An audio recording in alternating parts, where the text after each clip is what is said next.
met de deurloop van de Frieske Night. Toen moest ik een koprol maken van mijn danslerares. En die zei, maak maar een dubbele koprol. Dus ik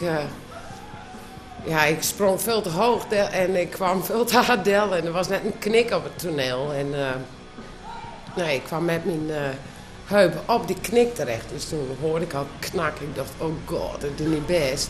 En s'avonds erin en op een gegeven moment kwam weer die koprol. Ik dacht eerst, ik doe hem niet. Maar dan zit je net met 4 seconden over. Dus hupsakee, weer die koprol. En toen hoorde ik zo'n enorme knak. Toen dacht ik, dit is foute boel. En hoe lang gaat het door in? Nou, als het morgen niet beter is, dan moet ik naar een manueel therapeut. Dus we wachten het morgen nog op, maar dan moeten we toch maar het laten bekijken. Die blauwe kont. Slachtoffer van de Frieske Music Night. Ja, maar het was een geweldige avond. Wat een cadeau in het leven om maar zoiets met te doen. Geweldig.